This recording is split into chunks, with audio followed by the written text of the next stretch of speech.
اگر آپ بے اولاد ہیں، آپ نے بہت سارے نسخے کھائے ہیں، آپ نے میڈیکل ٹریٹمنٹ کروایا ہے، آپ نے میڈیسن کھائی ہیں، آپ نے ہربل ٹریٹمنٹ کیا ہے، بہت قسم کی مہنگی آپ نے چیزیں کھائی ہیں اور آپ کے جراثیم نہیں بڑھ رہے، آپ کی ایکٹیو موٹیلٹی جو ہے وہ انکریز نہیں ہو رہی، آپ کے ملینز کاؤنٹ انکریز نہیں ہو رہے، آپ کا والیوم بہتر نہیں ہو رہا، تو آج میں آپ کو ایک ہوم ریمیڈی بتانے والا ہوں، ایک گھر کا نسخہ جس کو آپ بآسانی گھر میں تیار کر سکتے ہیں اور سستا، بھائی کمال کا سستا ہے۔ آپ نے اتنا سستا نسخہ پہلے کبھی استعمال نہیں کیا ہوگا۔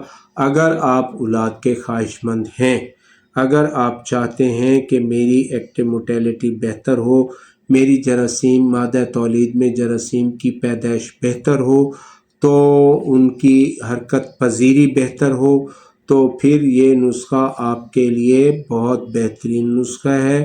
آپ نے لینا ہے مغز بینولا، یہ آپ کو پنسار سٹور سے بآسانی مل جاتا ہے۔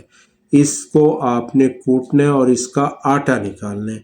مغز بینولا کا آٹا آپ نے لینا ہے کم از کم 200 گرام۔ 200 گرام آپ نے لینا ہے جیا پوتا اور 200 گرام آپ نے لینا ہے موسلی سفید۔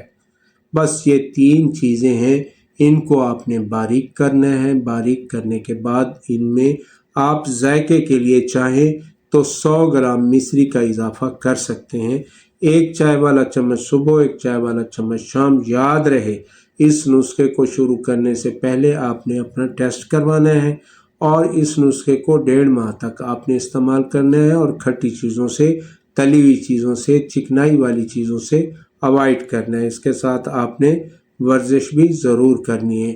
ڈرائی فروٹ میں آپ کاجو بادام کا استعمال زیادہ کریں گے اور 1.5 مہینے کے بعد جب آپ اس کا ٹیسٹ کروائیں گے تو آپ کو ٹیسٹ رپورٹ بتائے گی کہ بھائی اب آپ کے گھر میں اولاد جیسی نعمت آنے والی ہے، تو آپ صاحب اولاد ہو جائیں گے۔ اور میرے حق میں بہت ساری دعا کرنی ہے۔ صحت سے متعلق کوئی بھی سوال ہو تو اسکرین پر دیے گئے نمبر پر آپ ہم سے رابطہ کر سکتے ہیں۔ اس ویڈیو کو آپ زیادہ سے زیادہ شیئر کریں تاکہ یہ ویڈیو ان لوگوں تک پہنچے جو اولاد کے خواہش مند ہیں۔